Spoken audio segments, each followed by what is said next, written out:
Eu preciso te contar uma história. Não porque eu mereça ser ouvido, já perdi o direito a isso faz tempo, mas porque guardar esse peso sozinho dentro do peito é o tipo de coisa que corrói um homem por dentro, devagar, como ferrugem em estrutura de aço. E porque talvez, se eu tiver coragem de falar tudo do começo ao fim, sem me poupar, sem dourar o que fiz, talvez eu entenda onde exatamente eu me perdi. Começa numa segunda-feira. Eu sei que parece banal, mas é assim. As histórias que mudam tudo raramente chegam numa data especial. Elas aparecem numa segunda-feira qualquer, com o sol entrando pelas venezianas do escritório, o cheiro de café recém-passado misturado com o ar-condicionado frio do 12º andar. E você acha que é um dia como todos os outros. Você acha que está no controle. Você acha que sabe exatamente quem você é. Ela entrou pela porta do setor de arquitetura às 8h10 da manhã, atrasada por exatos 10 minutos, com um portfólio abraçado ao peito como se fosse um escudo. Cabelo cacheado preso num coque apressado, 2 fios escapando na nuca, uma blusa branca passada com esmero e uma saia azul marinho que eu apostaria que ela tinha escolhido na noite anterior com o cuidado de quem vai para o primeiro dia de batalha. Era estagiária, 28 anos, recém-formada numa universidade federal, com menção honrosa no TCC e um portfólio que o gerente de RH descreveu para mim como surpreendentemente maduro para alguém sem experiência de mercado. Eu não devia nem saber o nome dela naquele primeiro dia. CEO não acompanha a chegada de estagiário, mas eu passava pelo corredor quando a vi e parei. Não de forma óbvia. Aprendi faz tempo a disfarçar quando algo me interessa. Fiquei de lado, fingindo olhar o celular, e observei enquanto ela cumprimentava a recepcionista com um sorriso que tomou conta do rosto inteiro. Um sorriso sem cálculo, sem estratégia. O tipo de sorriso que eu já tinha esquecido que existia no mundo corporativo. O nome dela era Letícia, Letícia Soares. Eu repeti mentalmente 2 vezes, como se fosse um dado de reunião que eu não podia deixar escapar. E já naquele momento, naquele corredor, com o celular na mão e o café esfriando na sala ao lado, eu devia ter virado as costas e seguido em frente. Tinha 40 anos. Tinha uma empresa com 230 funcionários. Tinha decisões que moviam milhões. Não tinha o que estar olhando para uma estagiária no primeiro dia de trabalho, como se ela fosse uma resposta que eu não sabia que estava procurando. Mas eu não virei. E é aí que tudo começa. Você precisa entender como eu era.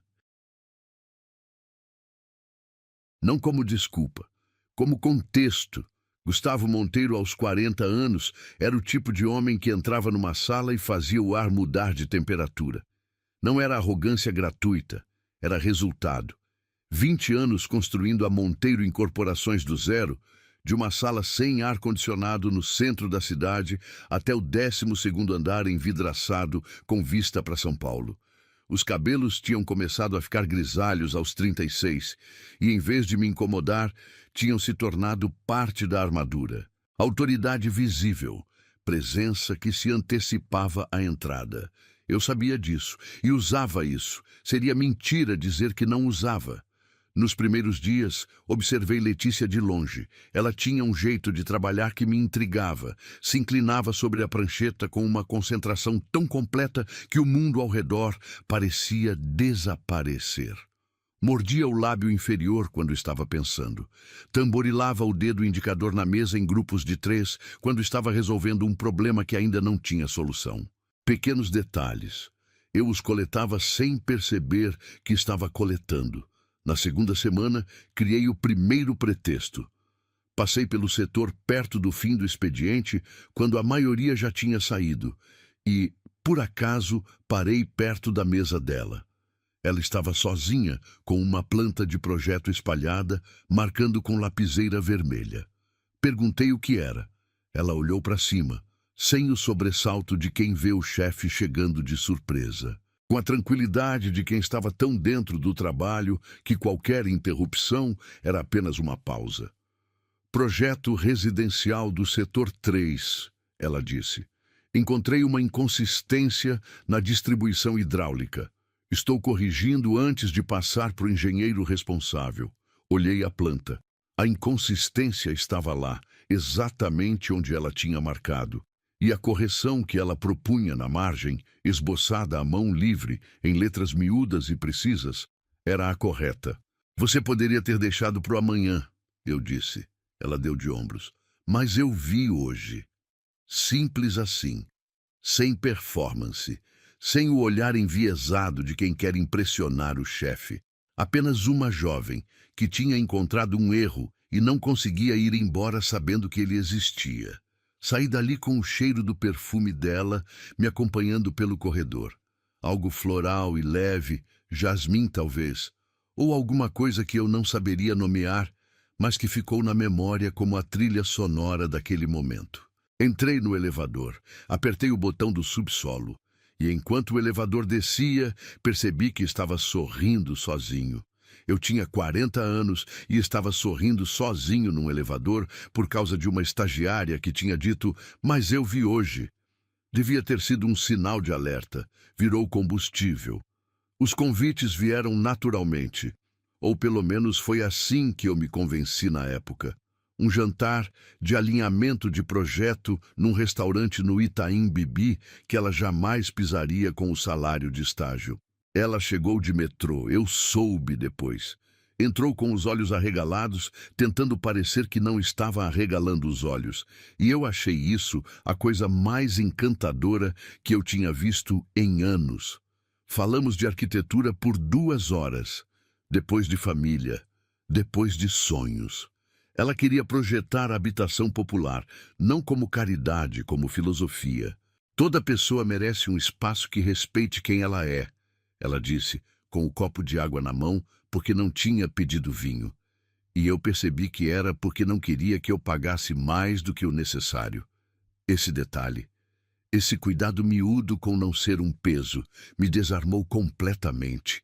Na saída, na calçada, com o barulho da Faria Lima ao fundo e a brisa de abril levantando os fios soltos do coque dela, eu segurei a mão dela por 2 segundos. Ela não tirou. Olhou para mim com aqueles olhos escuros e sérios e não perguntou o que aquilo significava. Apenas olhou, como se já soubesse que era complicado e tivesse decidido naquele segundo que encararia a complicação. Fui um idiota completo, mas fui um idiota que ainda não sabia disso. O relacionamento começou em maio e desde o primeiro dia eu estabeleci as regras. No escritório somos profissionais. Disse isso com a voz firme de quem está protegendo os dois. Ela concordou, porque confiava em mim, porque tinha 28 anos e o CEO da empresa olhando para ela como se ela fosse a coisa mais interessante da sala. E quando você nunca recebeu esse tipo de atenção de alguém com esse tipo de presença, você confunde o calor disso com amor. Eu sabia disso. No fundo, eu sabia. E continuei assim mesmo. A dona Helena, a mãe dela, eu conheci uma vez, de passagem, num sábado em que fui buscar Letícia no apartamento delas. Uma mulher pequena, de mãos calejadas e olhar que pesava toneladas. Me examinou de cima a baixo em 3 segundos e não escondeu que não gostou do que viu. Quando Letícia foi buscar o casaco, dona Helena se aproximou e disse baixinho, com a voz de quem não tem tempo para rodeio. Homem de 40 que esconde namorada de 28 não está protegendo, está escondendo. Eu sorri. O sorriso seguro de quem acha que entende o mundo melhor que todo mundo. A senhora é muito direta. E o senhor é muito esperto, ela disse. Mas esperto não é o mesmo que certo. Letícia voltou com o casaco e a conversa morreu ali. Mas as palavras de dona Helena não morreram. Ficaram em algum canto escuro da minha consciência, acumulando poeira, esperando o momento de fazer sentido. 3 meses. O relacionamento tinha 3 meses quando Letícia me mandou mensagem numa quinta-feira à tarde pedindo para conversar depois do expediente. Tinha uma qualidade diferente na mensagem, sem o emoji que ela sempre colocava no final, sem a leveza costumeira. Apenas, preciso te ver hoje. No escritório, depois que todo mundo for embora. Eu não pensei nada de específico. Achei que fosse alguma questão profissional, alguma tensão com um colega de equipe, talvez, ou uma dúvida sobre o projeto novo. Encostei na cadeira do meu escritório, afrouxei o nó da gravata e esperei. Ela entrou às 7h20 da noite. O escritório estava vazio. A luz do fim de tarde entrava diagonal pela janela panorâmica, pintando o piso de âmbar. Ela estava com o mesmo terno do dia, mas o coque tinha cedido. O cabelo cacheado escorregava pelo ombro esquerdo. Nas mãos, segurava alguma coisa pequena, uma embalagem branca e fina. Ela se aproximou devagar. Parou na frente da minha mesa. Me olhou com aqueles olhos escuros. E tinha tanta coisa neles naquele momento. Medo, esperança, uma ternura assustada que eu não soube ler até ser tarde demais. Colocou a embalagem sobre a minha mesa. Um teste de gravidez, 2 linhas rosas, inequívocas, sem margem para dúvida. Gustavo, ela disse com a voz de quem ensaiou e mesmo assim treme. A gente vai ter um filho. O sorriso que ela tentava segurar era real. Era o sorriso de quem acha que está entregando uma notícia que vai mudar a vida dos dois para melhor. De quem passou a madrugada com o coração acelerado e as mãos geladas, e agora finalmente pode soltar o ar, porque chegou a hora de dividir o peso, e o peso vai virar alegria. Eu olhei para o teste, olhei para as 2 linhas, e alguma coisa dentro de mim, que eu preferia chamar de razão, mas que hoje eu sei que era covardia, fechou como porta de cofre. Os olhos azuis que ela dizia amar ficaram gelados. Ela viu, vi ela ver, e mesmo assim não parei. O que aconteceu depois desse momento é a parte mais difícil de contar, mas vou contar, porque é o único jeito de entender como um homem que acha que sabe o que faz pode destruir em 3 minutos algo que nunca mais vai conseguir reparar por inteiro. Mas isso fica para o próximo capítulo, porque você precisa ter respirado um pouco antes de ouvir o que eu disse. Eu preciso que você entenda uma coisa antes de eu continuar. Não é desculpa. Não é contexto que ameniza. É só a verdade crua de como um homem pode estar olhando para uma pessoa que ama e, ao mesmo tempo, não enxergar nada além do próprio medo. Letícia estava na minha frente com o teste de gravidez sobre a mesa e um sorriso que ela mal conseguia segurar. Um sorriso que dizia, confio em você. Um sorriso que dizia, somos nós dois nisso. E eu olhei para aquele sorriso, olhei para as 2 linhas rosas inequívocas sobre o meu mogno envernizado e senti o chão sumir debaixo dos pés, não de emoção, mas de pânico. Pânico puro, frio, do tipo que não grita, que paralisa. 40 anos, 20 anos construindo uma empresa do zero, uma vida organizada em torno de controle, de previsibilidade, de nunca deixar que nada chegasse sem ser planejado.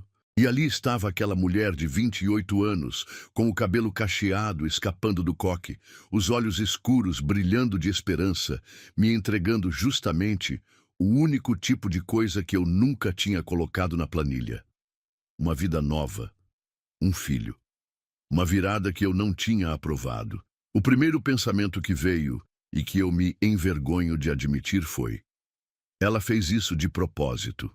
Esse pensamento é o espelho de tudo que eu era. Porque um homem que passa 20 anos controlando tudo ao redor não consegue aceitar o acaso. Quando algo foge do controle, ele não pensa em acidente, ele pensa em sabotagem. Não pensa em vida, pensa em armadilha. E foi isso que eu pensei.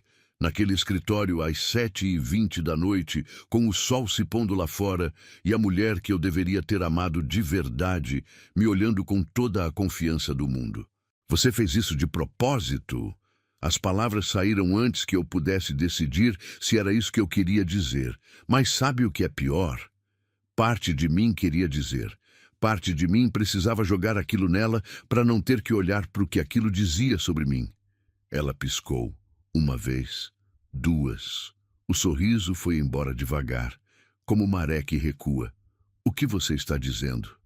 Para me prender, eu disse. A voz saiu controlada, fria. A voz que uso em reunião quando estou recusando uma proposta.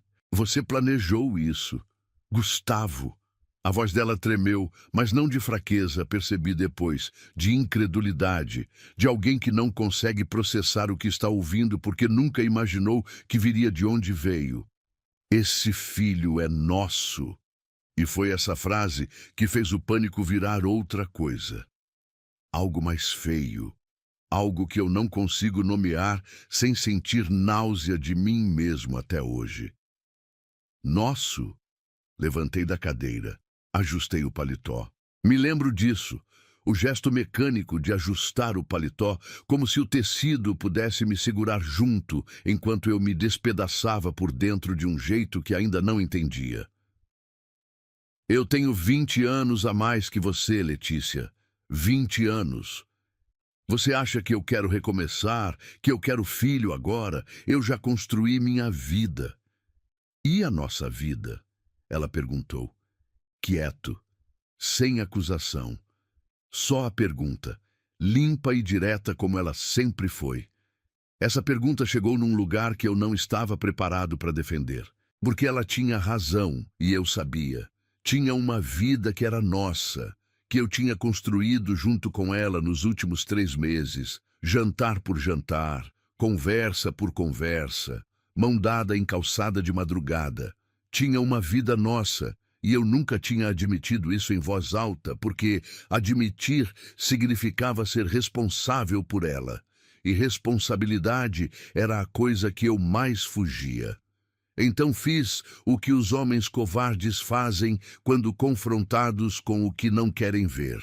Escalei. Fui para a violência da palavra, porque era o único jeito de encerrar uma conversa que eu não tinha como vencer, sendo honesto. Não vou te preparar. Não tem como preparar. O que saiu da minha boca naquele escritório foi a coisa mais cruel que eu já disse na vida. E já disse muitas coisas cruéis. Já negociei com dureza que machucou gente. Já demiti com frieza que me envergonha. Mas nada se compara ao que eu disse para Letícia Soares naquela noite. Você me dá nojo grávida. Aborte esse lixo ou suma da minha vida e da minha empresa. O silêncio que veio depois dessa frase foi o silêncio mais pesado que eu já vivi. Mais pesado que qualquer sala de crise, qualquer negociação que desandou, qualquer perda profissional que já sofri. Um silêncio que tinha textura, que pesava no ar como concreto úmido. O teste de gravidez escorregou da mão dela e bateu no chão. Aquele barulho mínimo, plástico contra piso frio, foi o barulho mais alto que eu ouvi naquela sala. Ela olhou para mim. Não chorou. Não gritou. Fez algo muito pior. Me olhou. Com aqueles olhos escuros que eu tinha passado 3 meses aprendendo cada detalhe e por 1 segundo, 2, apenas olhou. Como se estivesse vendo pela primeira vez quem estava do outro lado. Como se a imagem que ela tinha construído de mim estivesse se desfazendo em camadas, lenta e definitivamente, e o que estava aparecendo embaixo fosse algo que ela não tinha palavras para descrever. Ela se abaixou, pegou o teste do chão, se endireitou devagar, e quando falou, a voz não tremia mais, tinha ficado firme de um jeito que era pior do que qualquer grito. Esse bebê não é lixo. Pausa. Me olhou uma última vez. E eu não sou diversão. Virou as costas. Saiu. A porta do meu escritório fechou sem bater. E aquilo também foi pior do que se tivesse batido. Porque ela não quis me dar nem o barulho de uma porta. Fiquei parado, olhando para o lugar onde ela tinha estado. O ar ainda tinha o rastro do perfume dela. Aquele jasmim leve que eu aprendi a reconhecer antes mesmo de ela entrar numa sala. E eu fiquei ali, de terno ajustado, no meu escritório de mogno envernizado e vista para o skyline de São Paulo. E não senti nada que pudesse chamar de alívio. Senti um vazio, que não era paz. Era o vazio de quem acabou de jogar fora algo que não vai conseguir repor nunca mais, mas ainda não entende o tamanho do que jogou fora. No dia seguinte, assinei a demissão dela. Por e-mail, Nem tive coragem de chamar no escritório. Motivo: reestruturação de equipe. Uma mentira burocrática para encerrar algo que eu não soube honrar nem na saída. 230 funcionários, 20 anos de empresa.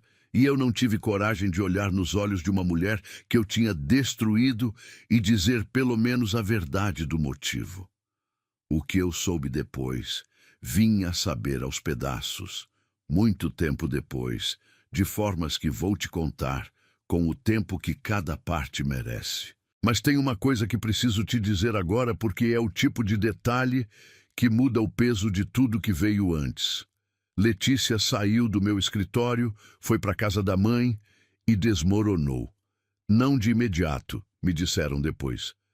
Ela chegou, colocou a bolsa na cadeira da cozinha, sentou na beirada da cama e só então, num quarto com cheiro de roupa limpa passada e aquela luz amarela de abajur antigo que a dona Helena nunca quis trocar, ela deixou vir.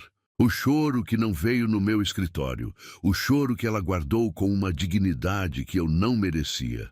Dona Helena não perguntou nada. Sentou do lado, segurou a filha, deixou o tempo passar. E quando o choro foi diminuindo, quando Letícia conseguiu respirar fundo e levantar a cabeça, Dona Helena disse com aquela voz pequena e inteira que era a assinatura dela: "Chorou? Agora levanta. Você tem diploma e um filho para criar." Letícia levantou. Isso eu só fui entender o tamanho disso muito, muito depois. Mas tem mais. Tem a parte que, quando eu soube, fez o chão sumir de um jeito que não tinha nada a ver com pânico. Tinha a ver com um peso de uma qualidade diferente, o peso de entender que você errou numa escala que ultrapassa o que você conseguia imaginar quando errou. No primeiro ultrassom, num hospital público, sozinha, Letícia ouviu o médico dizer com aquela voz profissional de quem entrega notícia grande sem drama: "Mãe, são 2. Gêmeas." 2 batidas de coração na tela pequena do ultrassom. 2, não uma. 2 vidas que eu tinha chamado de lixo sem nem saber que eram 2. 2 seres que eu tinha mandado abortar com uma brutalidade que ainda me envergonha até a raiz. E eu nem sabia quantos eram, nem sabia o tamanho do que eu estava descartando. Achei que estava descartando um problema. Estava descartando 2 filhas. Letícia olhou para a tela, ouviu as 2 batidas e chorou, de medo, de solidão, de um amor ferocíssimo que nasce ali, naquele exato segundo, quando você percebe que a vida dentro de você não é um erro, é um milagre duplicado. Chorou de tudo isso junto, num hospital público, sem ninguém que eu tivesse colocado do lado, e tomou uma decisão: ele nunca vai saber. Se chamou de lixo, não merece conhecer. Nem uma, nem 2. Essa decisão que ela tomou naquele corredor frio de hospital público, com o cheiro de antisséptico no ar e as 2 batidas de coração ainda ecoando nos ouvidos, foi a decisão que moldou os 5 anos seguintes. De tudo, de todos nós. Eu passei esses 5 anos achando que tinha resolvido um problema, sem saber que tinha criado 2 razões para viver que existiam no mundo, sem que eu soubesse seus nomes, suas caras, seus sorrisos. 2 tesouros que eu tinha mandado desaparecer e que estavam crescendo, inteiros, sem nenhum traço meu, como se até o DNA soubesse que eu não merecia aparecer nelas. 5 anos. Você sabe o que cabe em 5 anos? Eu pensava que sabia. Achava que entendia o peso do tempo porque tinha construído uma empresa em 20, porque tinha visto projetos saírem do papel em 18 meses, porque medidia progresso em trimestres e metas e reuniões de resultado. Mas 5 anos na vida de uma mulher que você destruiu e que decidiu se reconstruir sem você, isso tem uma densidade diferente. Isso pesa de um jeito que nenhum relatório financeiro consegue medir. Eu não sabia nada do que estava acontecendo com ela durante esse tempo. Me convenci de que não precisava saber. A mente humana tem uma capacidade assustadora de reescrever o passado para torná-lo suportável, e a minha não foi exceção. Fui empurrando a memória daquela noite para o fundo, cobrindo com trabalho, com reuniões, com novos projetos, com o tipo de ocupação frenética que os homens usam quando não querem pensar. A lembrança de Letícia foi virando contorno, depois sombra, depois quase nada. Me convenci de que ela tinha saído. Simplesmente saído. Que tinha seguido a vida dela e eu tinha seguido a minha e que era isso. Que era o suficiente. Que estava tudo certo. Não estava nada certo. Enquanto eu assinava contratos e inaugurava empreendimentos, e aparecia em revistas de negócios com o sorriso de quem construiu algo que dura, Letícia Soares estava passando pela coisa mais brutal que uma mulher pode passar sozinha. E eu só fui entender o tamanho disso muito depois. Fui entender em camadas, cada camada mais pesada que a anterior, cada detalhe que chegou até mim, como um tijolo que cai de altura e leva tempo para atingir o chão. A gravidez de gêmeas, quando é gemelar idêntica, quando é gemelar de risco, quando você tem 28 anos e nenhuma rede de apoio além de uma mãe de mãos calejadas e coração de aço, é uma guerra. Letícia travou essa guerra sozinha. Enjoos que não paravam, pressão que subia, o corpo de uma mulher jovem sendo exigido além do que deveria ser exigido por dois. Sem o pai, sem plano de saúde privado, sem a rede que eu poderia ter dado e escolhi não dar. Com 7 meses, o corpo dela disse basta. Parto prematuro. 2 bebês que ainda não estavam prontos para o mundo foram colocados no mundo assim mesmo, porque não havia outra escolha. Luna e Maia nasceram pequenas demais, pesando o que não deviam pesar, com pulmões que ainda aprendiam a ideia de respirar. Foram direto para a UTI neonatal. 2 incubadoras, 2 mundos de vidro e fio e alarme que dispara quando a frequência cai. Dona Helena dormiu no hospital por 23 dias seguidos. 23. Eu quero que você sinta esse número. Não ficou. Dormiu. Naquela cadeira de hospital com o cheiro de desinfetante impregnado na roupa e a luz fria do corredor entrando pela fresta da porta, aquela mulher pequena de olhar pesado ficou 23 dias fazendo o que eu deveria ter estado lá para fazer, sendo a rocha, sendo a presença, sendo o motivo pelo qual Letícia podia fechar os olhos por 2 horas sem achar que o mundo ia desabar. As meninas sobreviveram, saíram da UTI, foram para casa envoltas em cobertores que Dona Helena tinha feito à mão nas noites do hospital, com aquelas agulhas de crochê que ela carregava na bolsa como quem carrega rosário. E Letícia Soares, que tinha entrado naquele hospital com o coração partido em pedaços que eu tinha feito questão de partir, saiu de lá com 2 filhas nos braços e uma decisão tatuada no peito. Ninguém mais decide o que eu posso. Nunca mais. Reconstruir do zero tem um som. Não é o som de explosão ou de fanfarra. É o som miúdo e constante de quem acorda antes do sol, bota o pé no chão frio e começa de novo. É o som do teclado às 2 da manhã, enquanto 2 bebês dormem no quarto ao lado. É o som da torneira da cozinha, enquanto você aquece mamadeira no escuro porque não quer acender a luz e acordar ninguém. É o som de uma mulher que aprendeu a ser várias pessoas ao mesmo tempo sem pedir licença para nenhuma delas. Letícia trabalhou em escritórios pequenos no começo. O tipo de escritório que não aparece em revista, que faz projeto de sobrado em bairro periférico, que calcula metro quadrado com precisão milimétrica, porque o cliente não tem margem para erro, e ela também não. Aprendeu com isso. Aprendeu com cada limitação de orçamento uma criatividade que eu nunca teria conseguido comprar com os recursos que desperdiço numa única reunião de diretoria. Enquanto trabalhava nesses escritórios durante o dia, pegava projetos freelance nas noites. Dormia 4 horas, às vezes 3. Dona Helena era a retaguarda, a âncora, a pessoa que buscava Luna e Maia na creche e aquecia o jantar e mandava mensagem perguntando se a filha tinha almoçado. O tipo de estrutura invisível sem a qual nada do que veio depois teria sido possível. O tipo de trabalho que ninguém reconhece e que sustenta o mundo. Aos poucos, os projetos foram crescendo. Letícia fez uma especialização em arquitetura sustentável, uma área que na época ainda lutava por espaço no mercado brasileiro, mas que ela enxergou antes de todo mundo como o futuro.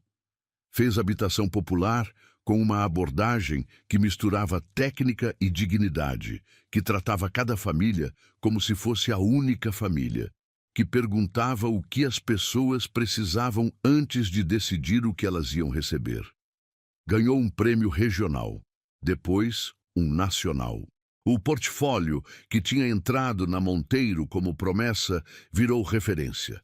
O nome Letícia Soares começou a aparecer em lugares que eu nunca imaginei que apareceria. Eu não sabia de nada disso. Estava no 12º andar, assinando contratos enquanto ela construía, de baixo para cima, um legado que ia me alcançar quando eu menos esperava. Luna e Maia fizeram 5 anos numa festa de aniversário com bolo de chocolate e bandeirinhas de papel colorido que Dona Helena cortou à mão. Idênticas as duas, com o cabelo cacheado da mãe, formando uma auréola ao redor da cabeça, sardas espalhadas pelo nariz, como constelação particular. Mas idênticas só na aparência, porque por dentro eram 2 universos completamente distintos. Luna falava pelos cotovelos. Luna tinha opinião sobre tudo, sobre a cor do céu, sobre por que determinado dinossauro era melhor que outro, sobre a injustiça de ter que comer brócolis quando brócolis claramente não tinha feito nada de bom para a humanidade. Luna era o tipo de criança que entra numa sala e a sala imediatamente fica mais barulhenta e mais viva. Luna abraçava estranhos. Luna perguntava o nome de todo mundo. Luna era a versão de Letícia, que não tinha aprendido ainda que o mundo às vezes decepciona. Maia era o silêncio inteligente. Maia observava. Ficava num canto absorvendo o ambiente inteiro antes de se mover, antes de falar, antes de decidir o que achava de uma situação. Maia desenhava com uma concentração que assustava para uma criança de 5 anos, retratos de rostos com um nível de detalhe que fazia Dona Helena cochichar para Letícia. Essa menina vê coisas que a gente não vê. Maia abraçava devagar, só quando tinha certeza. Mas quando abraçava era com os 2 braços e a cabeça enterrada no ombro, e você sentia que aquele abraço tinha passado por um filtro rigoroso e saído aprovado. Foi Maia quem encontrou a foto. Letícia guardava no fundo do armário, embaixo de uma pilha de documentos que ninguém tinha motivo para mexer. Uma foto antiga, do começo do relacionamento, tirada num jantar que eu não lembro mais em qual restaurante era, mas que ela claramente não tinha conseguido jogar fora. Um homem de cabelos grisalhos e olhos azuis, sorrindo de um jeito que devia parecer genuíno na época. Maia foi buscar alguma coisa no armário da mãe. Um lenço, um sapato, os detalhes miúdos da memória de uma criança. E a foto caiu. Ela pegou do chão com aquelas mãos pequenas e ficou olhando. Não chamou a mãe imediatamente. Ficou olhando com aquela intensidade dela, catalogando o rosto, guardando cada detalhe do jeito que Maia guardava tudo, num arquivo interno que ela nunca esquecia. Depois levou para Luna. Quem é ele? Luna olhou. Inclinou a cabeça de um lado, como sempre fazia quando estava processando. As duas foram até a mãe juntas, Maia segurando a foto, Luna já com a pergunta pronta na ponta da língua. Letícia viu a foto nas mãos da filha e sentiu o chão mover. Não externamente. Externamente, ela foi até as duas com passos calmos e retirou a foto das mãos de Maia com uma suavidade deliberada, como quem remove algo pontiagudo do alcance de criança. Dobrou. Guardou no bolso. Ninguém importante, ela disse. A voz saiu firme. Os olhos não traíram nada. Letícia Soares tinha aprendido a segurar muito em 5 anos. Luna aceitou porque Luna aceitava a maioria das coisas quando a mãe falava com aquele tom. Voltou a brincar. Maia não perguntou mais nada. Voltou para o seu canto, pegou o caderno de desenho e ficou quieta. Mas os olhos dela, castanhos e fundos e impossíveis de enganar, guardaram o rosto daquele homem de cabelos grisalhos e olhos azuis com a precisão de uma câmera fotográfica. Maia tinha memória de elefante e olhos que não esqueciam rostos. Foi Felipe Andrade quem mudou a trajetória. Um arquiteto de 50 anos, simpático, sem rodeios, que tinha construído uma construtora social de médio porte e que folheava revistas de arquitetura numa tarde de quarta-feira, quando encontrou o nome de Letícia Soares num artigo sobre inovação em habitação popular. Leu o artigo inteiro. Viu o portfólio online. Ligou no dia seguinte. A proposta que ele fez era a maior da carreira dela. Um megaprojeto de habitação popular, o maior da América Latina se saísse do papel. Um consórcio de empresas, investimento público e privado. Algo que ela tinha sonhado em voz alta naquele jantar no Itaim Bibi, 5 anos antes, quando eu a ouvia falar de arquitetura como filosofia, enquanto segurava o copo d'água porque não queria que eu gastasse mais. Letícia ouviu a proposta. Pediu os documentos. Estudou por uma semana. Fez perguntas que Felipe depois descreveria como as mais precisas que já tinha recebido de qualquer arquiteto em 30 anos de mercado. E aceitou. O que Letícia não sabia, o que nenhum dos dois sabia ainda, era que o consórcio de empresas do projeto incluía a Monteiro Incorporações. Que o homem de cabelos grisalhos e olhos azuis, da foto escondida no fundo do armário, ia aparecer do outro lado de uma mesa de reunião, 20 anos mais velho por fora e incapaz de imaginar o que estava prestes a encontrar. Eu estava prestes a ser confrontado com tudo que eu tinha descartado, e não fazia a menor ideia. Enquanto eu assinava os papéis do consórcio no meu escritório de mogno envernizado, Letícia Soares se preparava para uma apresentação que ia mudar a trajetória de nós dois. Colocava o terno cinza sob medida, soltava o cabelo cacheado, que agora ela usava livre, sem coque apressado, sem desculpa, e olhava para o espelho com os olhos de uma mulher que passou 5 anos aprendendo que não precisava da aprovação de ninguém para ocupar espaço. E no banco de trás do carro, esperando a mãe, 2 meninas cacheadas e sardentas riam alto de uma brincadeira que só elas entendiam. Uma delas tinha um rosto guardado na memória que ela ainda não sabia o nome, mas ia saber em breve. Eu já cheguei atrasado em muita reunião importante na vida. Já entrei em sala de negociação com vantagem, com desvantagem, com informação incompleta, com pressão de prazo, com o investidor irritado do outro lado da mesa. Já conduzi apresentações que decidiam o futuro de projetos de centenas de milhões. Conheço aquela sensação de entrar num ambiente e sentir imediatamente onde está o poder, onde está a fragilidade, onde está a oportunidade. Mas nada, absolutamente nada do que eu vivi em 20 anos de mercado me preparou para o que aconteceu naquela sala de reunião em São Paulo, numa terça-feira de manhã com cheiro de café fresco e ar-condicionado no volume alto demais. Eu cheguei cedo, costume antigo, entrar antes de todo mundo, escolher o lugar estratégico, observar as chegadas. A sala era num hotel de luxo, no centro expandido, aquele tipo de ambiente que eu conheço de cor. Mesa oval de vidro, cadeiras estofadas em cinza escuro, uma parede inteira de janela com vista para o skyline, o tipo de lugar projetado para fazer as pessoas sentirem que estão tomando decisões importantes. Cumprimentei os outros representantes do consórcio, troquei cartão com 2 investidores japoneses que estavam participando por videoconferência, peguei um café e me instalei no meu lugar habitual, de costas para a janela, de frente para a porta. Gosto de ver quem entra. Os representantes da empresa de Felipe Andrade chegaram em grupo, 5 pessoas, pastas e laptops.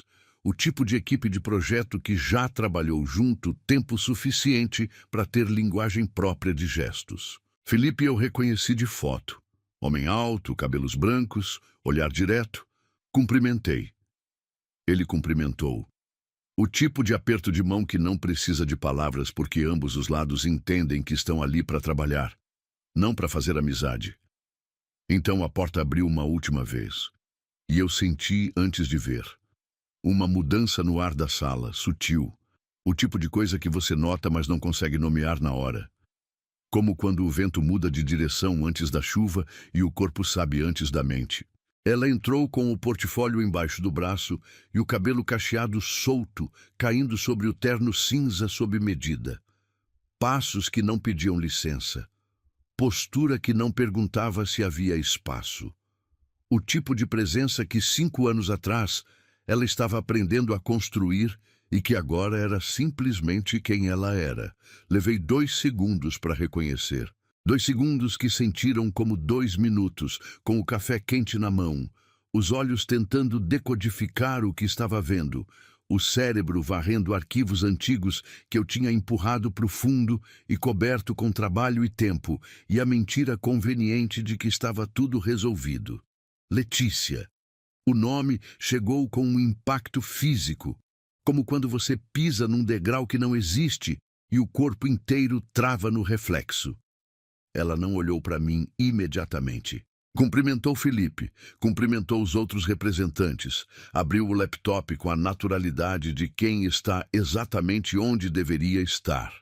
E então, numa varredura profissional do ambiente, os olhos dela cruzaram com os meus. Parou. Meio segundo. Imperceptível para quem não estava prestando atenção, e todo mundo naquela sala estava olhando para outra coisa. Mas eu vi. Vi o reconhecimento. Vi o processamento. Vi alguma coisa que não era surpresa. Porque eu percebi depois que ela sabia que eu estaria ali, que provavelmente tinha descoberto antes e tinha decidido vir assim mesmo, talvez exatamente por isso. E vi a decisão, clara e imediata, de não deixar que aquele meio segundo aparecesse na superfície. Respirou. Abriu o portfólio no telão com um clique preciso. E começou. Eu deveria ter ouvido a apresentação como o representante da Monteiro Incorporações. Deveria ter avaliado os números, a viabilidade estrutural, o cronograma, o retorno do investimento. É para isso que eu estava naquela sala. É isso que qualquer pessoa naquela mesa estava esperando de mim. Não consegui ouvir quase nada. Fiquei olhando para ela. Não do jeito que eu olhava 5 anos atrás, não com aquele interesse calculado de predador que escolhe o momento de se aproximar. Olhei do jeito de quem está tentando entender, como alguém que ele conheceu de um jeito, se transformou de tal forma que parece outra pessoa e ao mesmo tempo é inconfundivelmente a mesma. O cabelo cacheado solto onde antes tinha o coque apressado. Os ombros que antes se curvavam levemente para dentro, agora completamente abertos, sem defesa nem performance, apenas presença. A voz que antes tinha aquela qualidade de quem está escolhendo cada palavra com cuidado para não ocupar espaço demais, agora tinha a cadência de quem sabe que cada palavra que sai vale exatamente o que pesa. Ela apresentou o projeto com domínio técnico que fez 2 dos investidores se inclinarem para frente na cadeira. Falou de sustentabilidade com dados que eu não esperava, de impacto social com especificidade que não era discurso, era pesquisa de campo, era ela ter ido nos lugares, ter conversado com as pessoas, ter entendido o que o projeto precisava ser antes de decidir o que o projeto ia ser. Quando alguém fez uma pergunta técnica sobre gestão de águas pluviais, ela respondeu sem hesitar, foi até o telão, apontou exatamente no diagrama e a resposta foi tão precisa que o engenheiro que tinha feito a pergunta anotou no bloco antes dela terminar a frase. Aplausos quando terminou. Genuínos, o tipo que acontece quando uma sala inteira foi convencida ao mesmo tempo. E então ela olhou para o outro lado da mesa, para mim. Nossos olhos se encontraram pela segunda vez naquela manhã. E dessa vez não foi por 2 segundos. Foi o tempo suficiente para eu ver tudo que ela decidiu que eu ia ver, que era exatamente o quanto ela tinha crescido e exatamente o quanto aquilo não tinha nada a ver comigo. Nenhum triunfo explícito, nenhuma dor visível. Apenas a distância limpa de quem atravessou algo que você causou e chegou do outro lado inteira, e você é que tem que lidar com o que isso significa. Olhei primeiro. Não, o coffee break que veio depois da apresentação foi o tipo de momento que, em condições normais, eu uso bem. Circulo, converso, planto as sementes das negociações que vão acontecer depois. Mas naquela manhã, fiquei de pé perto da janela com a xícara de café na mão e deixei as conversas acontecerem ao redor de mim enquanto tentava organizar o que estava sentindo num formato que fizesse algum sentido. Não conseguia. Ela estava do outro lado da sala, conversando com um dos investidores, e eu ficava olhando para o perfil dela com aquele reconhecimento estranho de quem olha para algo que foi familiar e agora é simultaneamente familiar e completamente novo. Como uma cidade que você conheceu num tempo e voltou depois de uma década. As ruas são as mesmas, mas a escala de tudo mudou. Algo no fundo da memória começou a se mexer. Um incômodo que não era exatamente memória. Era mais o pressentimento de memória, aquela sensação de déjà vu que os olhos azuis não conseguiam decodificar. Eu sabia aquele rosto, sabia aquele jeito, mas o arquivo estava enterrado fundo demais e a versão dela que estava do outro lado da sala era diferente demais para a sobreposição acontecer fácil. Me aproximei quando o grupo ao redor dela se dissolveu. Naturalmente, com a naturalidade ensaiada de 20 anos de interações profissionais. Como se fosse apenas o representante de uma das empresas do consórcio cumprimentando a arquiteta principal do projeto. Excelente apresentação, eu disse. A abordagem de gestão hídrica integrada foi particularmente sólida.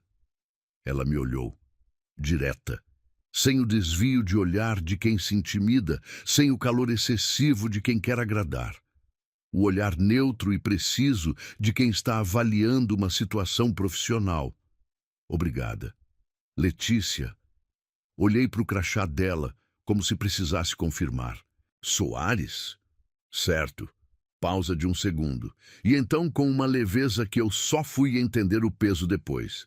E o senhor é? Aquelas 4 palavras. E o senhor é. Ditas com uma cortesia absolutamente impecável, sem agressão, sem ironia perceptível, com o tom exato de quem está genuinamente pedindo uma informação que ainda não tem. Como se eu fosse mais um representante de empresa num consórcio grande, mais um rosto num ambiente de negócios, alguém que ela não tivesse razão especial para reconhecer. Devolvendo para mim, com precisão cirúrgica, os 5 anos de invisibilidade que eu tinha imposto a ela. Senti aquilo chegar num lugar que eu não tinha nome para descrever. Não foi humilhação, foi algo mais preciso que humilhação. Foi o impacto de ser tratado exatamente como você tratou alguém, com a mesma indiferença, com o mesmo apagamento, mas entregue de volta com uma elegância que eu nunca teria conseguido. Eu tinha descartado ela com brutalidade. Ela estava me descartando com educação perfeita, e a educação perfeita doía infinitamente mais. Gustavo Monteiro, eu disse. Monteiro Incorporações. Ela acenou com a cabeça. O tipo de aceno que confirma que a informação foi registrada e não tem mais nada a acrescentar. E se virou para atender Felipe, que havia chegado pelo outro lado com uma pergunta sobre o cronograma. Fui embora daquela conversa com os pés, mas a cabeça ficou. Ficou naquelas 4 palavras. Ficou naquele olhar que tinha me dado exatamente o suficiente para entender que ela sabia muito bem quem eu era. E tinha decidido com toda a consciência me oferecer a experiência de não ser reconhecido. Saí do hotel depois que os cumprimentos finais foram feitos, os próximos passos do consórcio alinhados, as datas de reunião marcadas. O sol estava alto, aquele sol branco de São Paulo que não aquece, só ofusca. Coloquei os óculos escuros. O carro estava no estacionamento do subsolo, o motorista esperando. Mas antes de entrar no elevador do estacionamento, passei pela porta de vidro que dava para o estacionamento externo. E parei. Havia um carro parado perto da saída. Um carro comum, o tipo que não aparece 2 vezes na memória. E na janela do carona havia uma mulher que eu reconheci como a mãe de Letícia, antes de processar conscientemente que a reconhecia. Dona Helena. Mais velha, os cabelos completamente brancos agora, mas com aquele olhar que pesava toneladas intacto. E no banco de trás, 2 meninas, cacheadas, sardentas, rindo de alguma coisa que só elas entendiam, aquele riso de cumplicidade de quem divide um mundo particular com outra pessoa. 2 pares de braços gesticulando ao mesmo tempo, 2 cachos voando com o movimento, 2 bocas abertas no mesmo riso. 2. O ar saiu dos meus pulmões de um jeito que não foi respiração, foi outra coisa. Foi o corpo reagindo antes da mente, o instinto chegando antes do pensamento. Fiquei parado do lado de dentro da porta de vidro, olhando para aquele carro, com uma sensação que eu não sabia nomear ainda, uma conta que eu não queria fazer, uma matemática que os olhos azuis estavam vendo, mas que a mente estava tentando recusar. A idade, o tempo, a data que eu não queria calcular, mas que estava se calculando sozinha em algum lugar fundo dentro de mim, com a precisão implacável de tudo que você tenta ignorar e que insiste em existir assim mesmo. Letícia saiu do hotel atrás de mim e foi direta para o carro. Não me viu parado ali. Ouviu e não deixou que a visão mudasse o passo. Entrou. Dona Helena arrancou. As 2 meninas no banco de trás continuaram rindo daquela coisa que só elas entendiam. Os cachos ainda voando e o carro foi embora pela rampa de saída e sumiu na rua. Fiquei parado mais uns segundos do que devia. O motorista me mandou mensagem perguntando se estava tudo certo. Respondi que sim. Entrei no elevador, apertei o botão do subsolo. Enquanto o elevador descia, a conta que eu não queria fazer continuou se fazendo, silenciosamente, com a paciência cruel de tudo que é inevitável. E no fundo do estacionamento, sozinho dentro do carro, com o ar-condicionado ligado e São Paulo passando lá fora, sem saber de nada, eu fiquei sentado por 3 minutos, que foram os 3 minutos mais longos que eu tinha vivido em 5 anos. Não pensei ainda o que virei a pensar. Ainda não tinha coragem para isso. Mas o fio estava solto. E fios soltos, quando o vento sopra na direção certa, tem o hábito de puxar tudo que está amarrado junto. Você sabe aquele tipo de inquietação que não tem nome? Não é ansiedade, não é exatamente culpa, é algo mais primitivo que os dois. É o organismo inteiro em estado de alerta, sem que você consiga identificar de onde vem o perigo. Eu passei os 3 dias depois daquela apresentação assim, dormindo mal, acordando antes do alarme, ficando parado no meio de conversas que importavam como se tivesse ouvido um barulho distante que ninguém mais tinha escutado. O consórcio aprovou o projeto na semana seguinte, por unanimidade, o que na prática significava que Letícia Soares seria a arquiteta principal, que sua empresa seria parceira direta de todas as construtoras do grupo, e que eu teria reuniões regulares, encontros programados, presença obrigatória e recorrente com a mulher que eu tinha destruído 5 anos antes e que havia me olhado nos olhos numa sala de hotel e me perguntado quem eu era com a cortesia glacial de quem descarta algo que não tem mais serventia. Fui obrigado a encarar uma verdade simples. Não havia como evitar. Então fiz o que sempre faço quando não posso evitar algo. Tentei controlar. Comecei a investigar. Não de forma agressiva. Não contratei ninguém. Não vasculhei nada ilegal. Fiz o que qualquer executivo faz quando quer informação sobre alguém no mercado. Pedi para o meu assistente levantar o histórico profissional da arquiteta principal do consórcio. Currículo, portfólio público, prêmios, publicações, trajetória. Material que estava disponível para qualquer pessoa com acesso à internet e disposição para olhar. O relatório chegou numa quinta de manhã. 4 páginas. Eu li 2 vezes. Letícia Soares, formada em arquitetura e urbanismo, menção honrosa, especialização em arquitetura sustentável por uma universidade federal do sul do país, concluída enquanto trabalhava em período integral. Prêmio Regional de Inovação em Habitação Popular, 2 anos depois de se formar. Prêmio Nacional no ano seguinte. Artigo publicado numa revista técnica europeia sobre metodologia de projeto participativo em comunidades de baixa renda.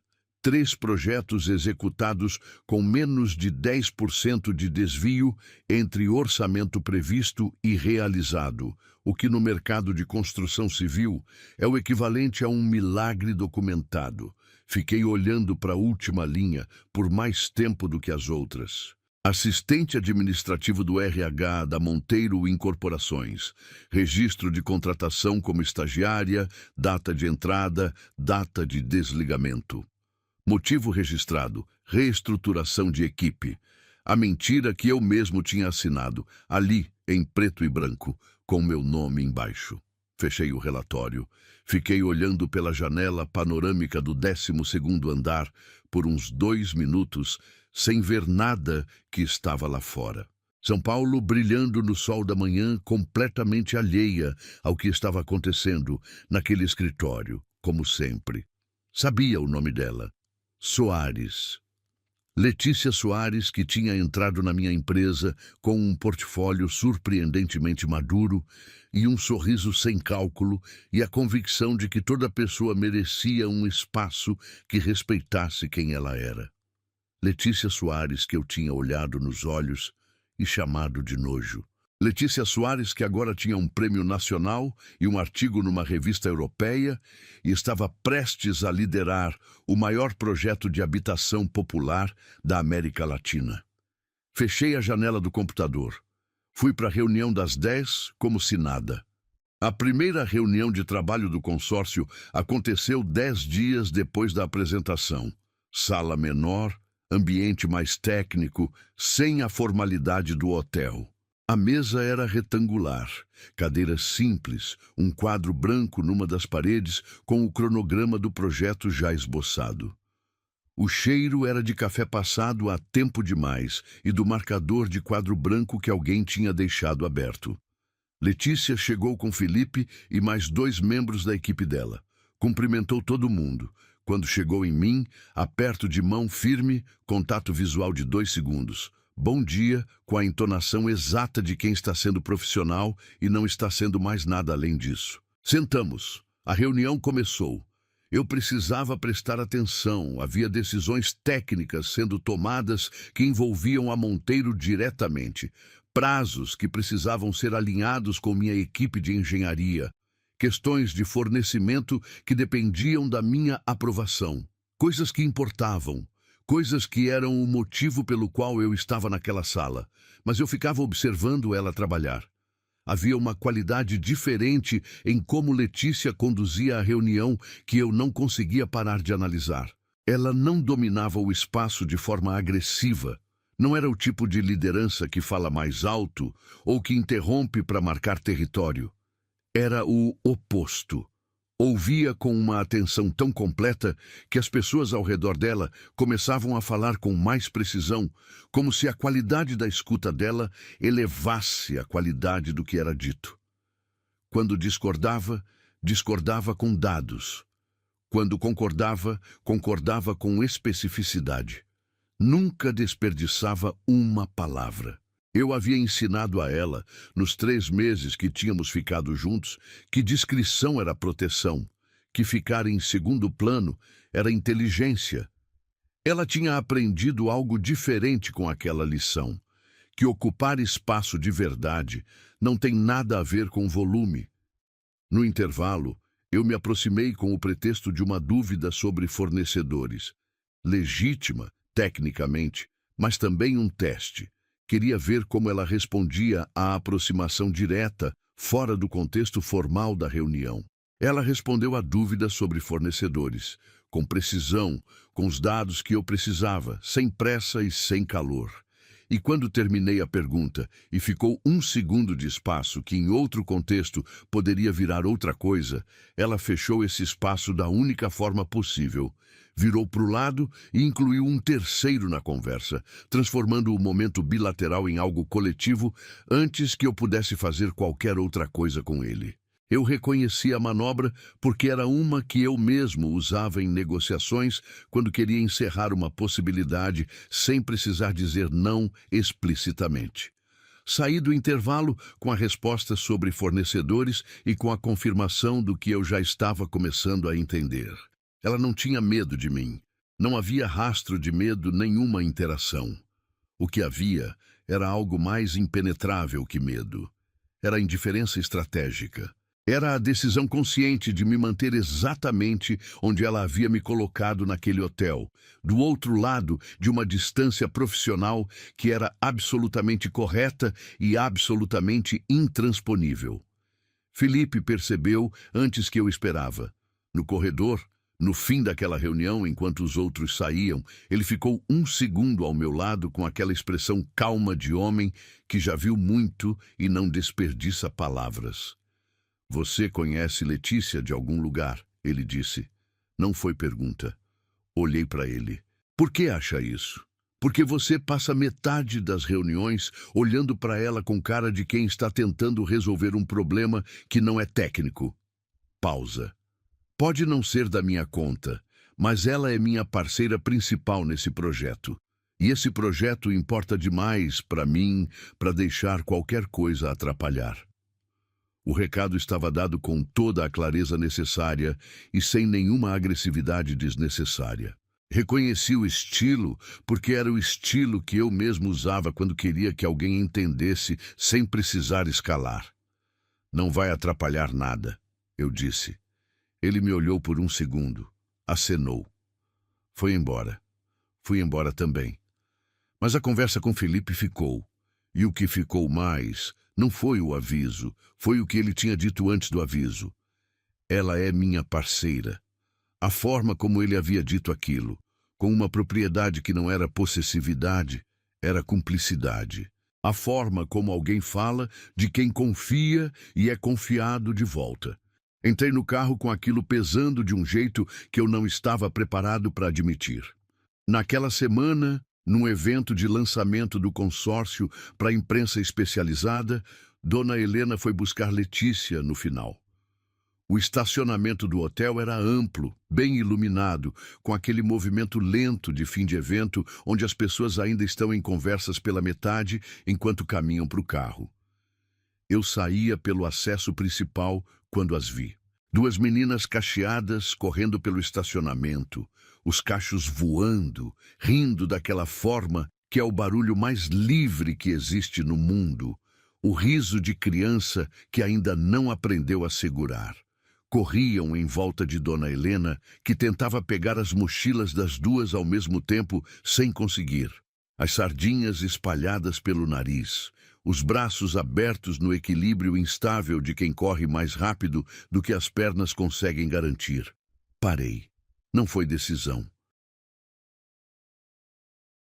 Foi o corpo parando antes de qualquer instrução consciente, como quando você pisa no freio por reflexo, antes de entender o que viu na frente do carro. Fiquei olhando de uma distância de uns 20 metros. Elas não me viram. Dona Helena não me viu. Letícia ainda estava dentro, eu soubesse depois, despedindo dos últimos convidados. As meninas eram a cara da mãe. Isso foi o primeiro pensamento, claro e imediato.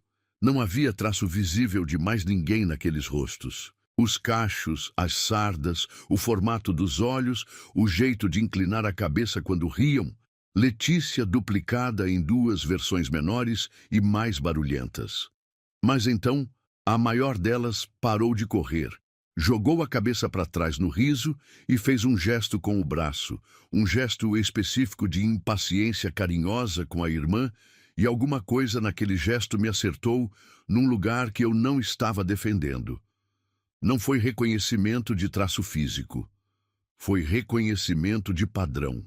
O gesto que eu faço quando estou explicando algo que acho óbvio e a outra pessoa ainda não chegou lá. Um gesto que as pessoas que me conhecem há tempo já imitam como imitação minha. Numa menina de 5 anos, num estacionamento, a 20 metros de distância.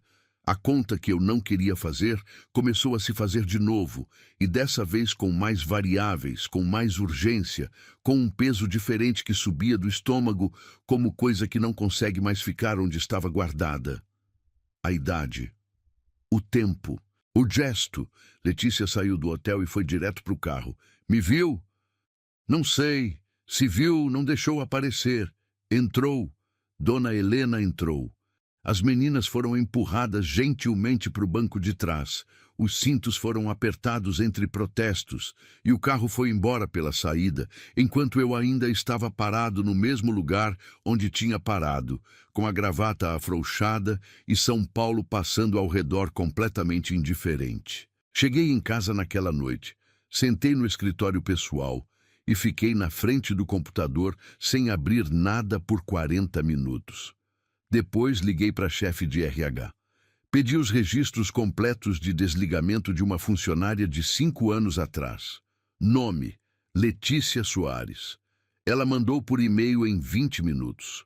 Abri o arquivo. Data de desligamento. E lá estava, no campo que o sistema preenche automaticamente com base na data de entrada e data de saída. Tempo de empresa: 3 meses e 18 dias. 3 meses. Fechei o laptop. Maia, naquele momento que eu não sabia, estava no quarto que ela dividia com Luna, com o caderno de desenho aberto no colo. Desenhava com aquela concentração assustadora de criança que vê o mundo diferente dos outros. Luna olhou por cima do ombro da irmã e perguntou o que era. Maia mostrou o caderno. Um homem. Cabelos grisalhos. Olhos claros desenhados com uma atenção ao detalhe que não era de criança de 5 anos. Era de alguém que havia guardado aquele rosto num arquivo que não esquecia e agora estava transferindo para papel com a fidelidade de quem precisa que exista fora da cabeça para ser real. Quem é esse? Luna perguntou. Maia olhou para o desenho. Depois olhou para a irmã. O moço da foto da mamãe. E voltou a desenhar. Tem coisas que você passa a vida inteira sem entender, até que elas chegam de uma vez, sem aviso, sem preparação, e aí você entende tudo ao mesmo tempo, e descobre que entender tudo ao mesmo tempo é o castigo mais pesado que existe.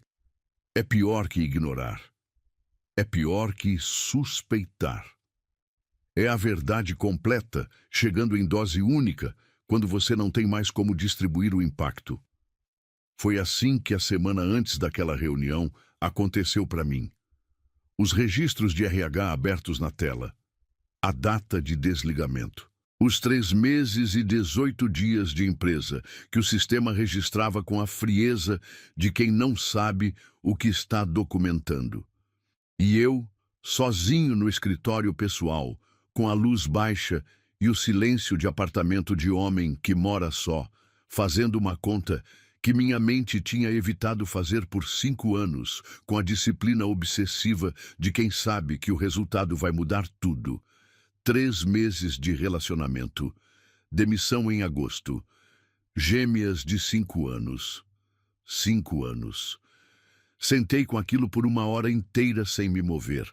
O tipo de imobilidade que não é paz. É o corpo em colapso silencioso, enquanto a mente processa algo grande demais para processar de pé. A janela do escritório estava aberta, e o barulho de São Paulo entrava como sempre entra, constante e indiferente. A cidade que não para ninguém, que não sabe e não precisa saber o que acontece nos apartamentos escuros dos seus andares altos. Depois fui dormir. Ou tentei. Fiquei deitado de olhos abertos no teto por 4 horas. De manhã, liguei para o arquivo. Pedi a carta de demissão original, a que eu mesmo tinha assinado. Chegou digitalizada em 20 minutos, com minha assinatura no rodapé, data e tudo. Olhei para minha própria assinatura por um tempo. A letra que não mudou em 20 anos, grande e inclinada. O tipo de assinatura de quem aprendeu cedo que precisava ocupar espaço no papel. Assinada 3 dias depois da noite no escritório. 3 dias. Eu tinha esperado 3 dias para assinar. Como se 3 dias de distância transformassem uma crueldade em procedimento. Fechei o arquivo. Abri o calendário. Marquei a reunião do dia seguinte. Escrevi o nome dela na pauta como arquiteta principal. Letícia Soares. E fiquei olhando para o nome por um tempo antes de fechar o computador e ir buscar um copo d'água que não resolvia nada, mas que dava alguma coisa para fazer com as mãos. A reunião era num espaço de coworking que o consórcio tinha alugado para centralizar as operações do projeto. Sala de vidro no meio de um open space, aquele tipo de ambiente onde todo mundo pode ver todo mundo o tempo inteiro, onde não há canto, não há privacidade, onde tudo acontece em exposição. Entrei cedo. Ela chegou pontual, como sempre, com os 2 membros da equipe que ela trazia habitualmente. Cumprimentos, café. A reunião começou. Eu estava presente no corpo e ausente em tudo mais. Respondia quando me perguntavam, assinava o que precisava assinar, minha equipe técnica conduzia a parte operacional com a competência pela qual eu os pagava bem. Mas a parte de mim que deveria estar avaliando cronograma e fornecedores estava em outro lugar inteiramente, ocupada com uma única questão que não tinha pauta, que não tinha apresentação no telão, que não tinha solução técnica possível. No meio da reunião, alguém do corredor externo parou na porta de vidro e acenou para um dos membros da equipe de Felipe. Conversaram pela janela por um segundo, e antes de fechar a porta, ouvi, porque a porta estava entreaberta e o corredor estava silencioso, 2 funcionários do coworking conversando baixo do lado de fora. Uma voz feminina. Aquela arquiteta ali é a do projeto de habitação, né? Li sobre ela semana passada. Outra voz. É ela. Tem 2 filhos, gêmeas, cria sozinha. Sei lá como consegue. A porta fechou. Gêmeas. Não que eu não soubesse, eu sabia. A conta tinha sido feita, mas ouvir de fora, de uma voz que não tinha contexto nenhum, que não estava me dizendo nada, que estava apenas comentando com outra pessoa sobre uma mulher que admirava, ouvir aquela palavra naquele corredor enquanto eu estava sentado a 3 metros de Letícia, com a caneta na mão e os papéis de cronograma na frente. Isso foi diferente de saber. Isso foi sentir. Olhei para ela. Ela estava explicando algo para o engenheiro da minha equipe, inclinada levemente sobre a planta, o dedo indicador apontando uma sequência de pontos no diagrama, a voz baixa e precisa. O cabelo cacheado caindo pelo lado esquerdo do rosto, aquele fio que sempre escapava, que tinha escapado do coque no primeiro dia de trabalho, quando ela entrou atrasada 10 minutos, com o portfólio abraçado ao peito como escudo. Gêmeas que ela criava sozinha. Gêmeas que nasceram prematuras. Gêmeas que eu tinha chamado de lixo sem saber que eram 2. A reunião terminou. As pessoas foram saindo em conversas paralelas, o ritual de fim de encontro corporativo, o barulho gradual de cadeiras sendo arrastadas e bolsas sendo fechadas e próximos passos sendo combinados informalmente enquanto todo mundo caminha para a porta. Eu não me mexi. Letícia foi a última da equipe dela a pegar os materiais. Os outros 2 já tinham saído. Ela estava guardando o laptop, as costas para mim. E eu sabia com aquela certeza que não precisa de confirmação, que se eu deixasse ela sair por aquela porta, era o fim de qualquer possibilidade de dizer o que precisava ser dito. Letícia. Ela parou. Não se virou imediatamente. 1 segundo. 2. Depois se virou com aquela postura completamente aberta e completamente fechada ao mesmo tempo. O paradoxo que ela tinha aprendido a habitar, presente sem estar disponível. Sobre o projeto, mande e-mail para minha equipe, ela disse. Respondemos em até 24 horas. Não é sobre o projeto. Silêncio. Ela me olhou. Eu preciso falar com você. Não temos nada para falar fora do projeto. Tentou passar. Dei um passo lateral, não bloqueando, apenas ocupando o espaço de forma que exigia que ela parasse. Ela parou. Olhou para o meu passo lateral com uma expressão que era desprezo tão controlado que parecia quase neutro. Sobre as meninas, eu disse. O ar na sala mudou. Ela ficou completamente imóvel por um segundo que durou tempo demais. E então, os olhos escuros, que tinham me dado indiferença estratégica por semanas, mostraram pela primeira vez algo por baixo da superfície. Não era medo, era proteção. O instinto cru e imediato de quem vai colocar o corpo na frente de algo antes de deixar chegar. As meninas são minhas. A voz saiu baixa e absoluta. Só minhas. Você perdeu o direito de falar sobre elas no dia que mandou abortar o lixo na minha barriga. Eu errei, Letícia. Errou? Ela repetiu a palavra como se estivesse segurando algo que queria arremessar e estava escolhendo não arremessar ainda. Você olhou nos meus olhos e disse que eu te dava nojo. Você mandou matar seu filho. Pausa. Só que não era um, eram duas. Duas meninas que nasceram prematuras, que ficaram 23 dias em UTI, que eu criei sozinha ganhando uma miséria enquanto você estava em jantar de gala com relógio de ouro. Então não me vem com eu errei como se fosse número errado numa planilha. Você destruiu e eu reconstruí, 2 vezes, sozinha. O corredor do lado de fora tinha ficado silencioso. A sala de vidro era visível de fora, mas o som não vazava para fora. Estávamos numa bolha, os dois, com 5 anos de tudo que não tinha sido dito, ocupando o espaço entre nós como matéria física. São duas? Ouvi minha própria voz sair num volume que não era voz, era quase nada. Era o som de algo que não aguentava mais, o peso do que estava carregando. Ela me olhou. E naquele olhar havia algo que não era satisfação, porque Letícia Soares havia crescido além de satisfação. Havia clareza.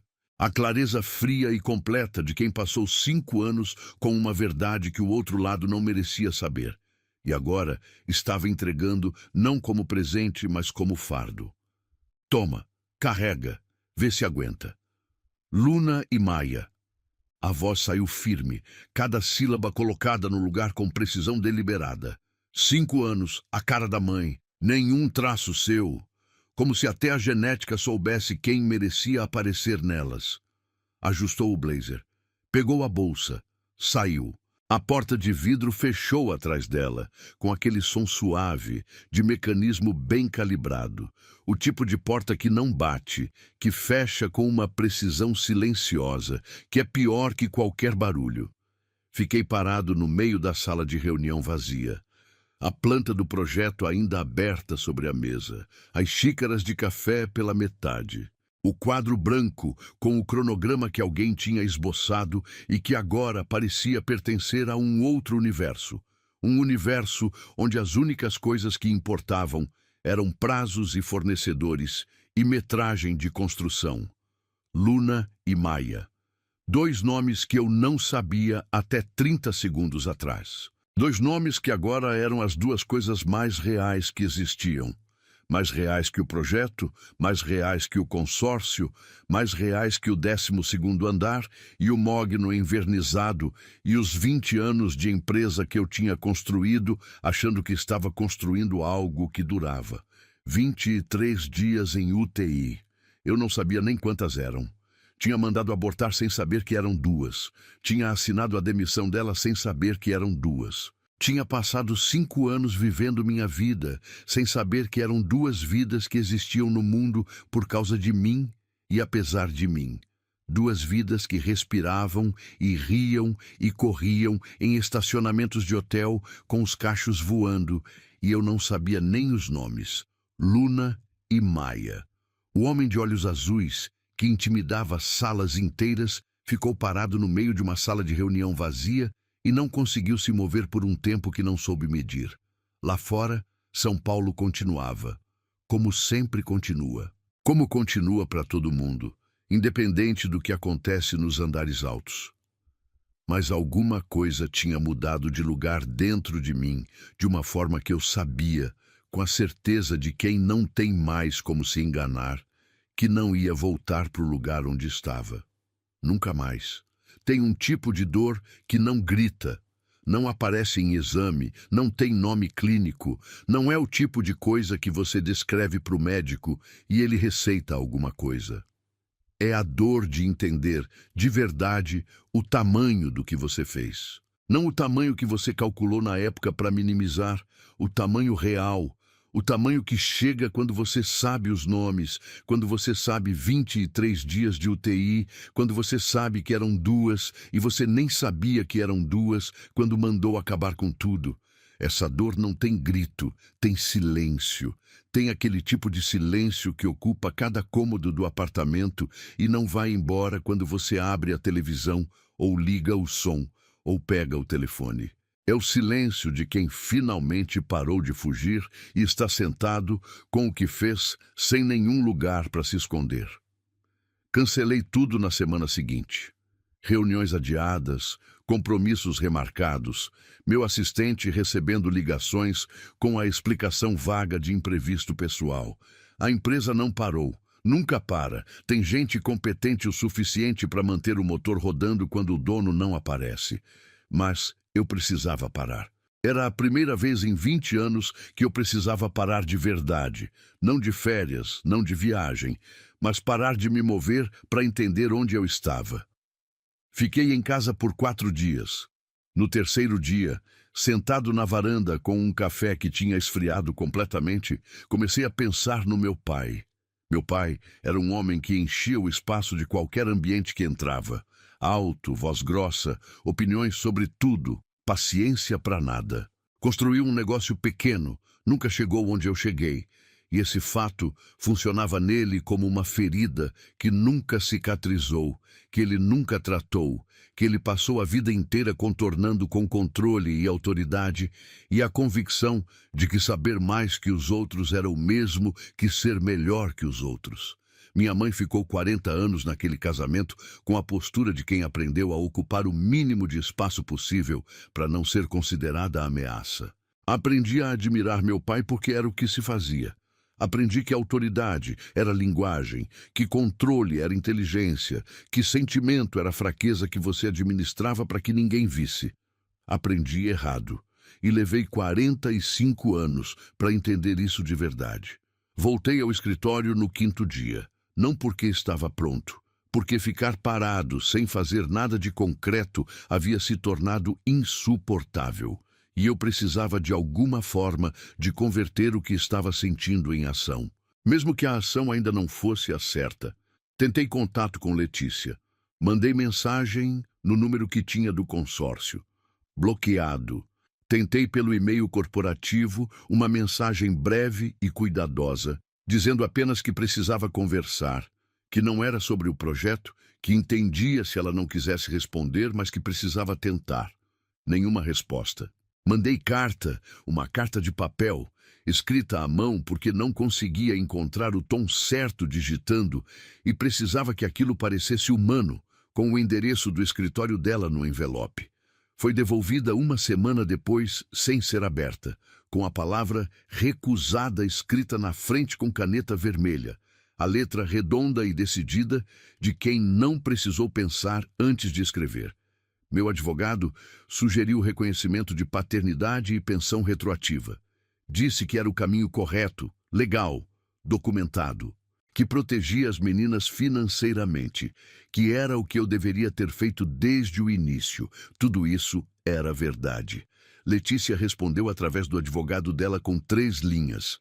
O reconhecimento será feito quando e se ele provar que merece. A pensão não substitui presença. Não entre em contato novamente por essa via. 3 linhas. Sem raiva, sem exigência, sem negociação. Apenas um limite colocado com a firmeza de quem não está pedindo que você respeite, está informando que vai ser respeitado de qualquer forma. Fui para a terapia pela primeira vez na vida. Tinha 45 anos.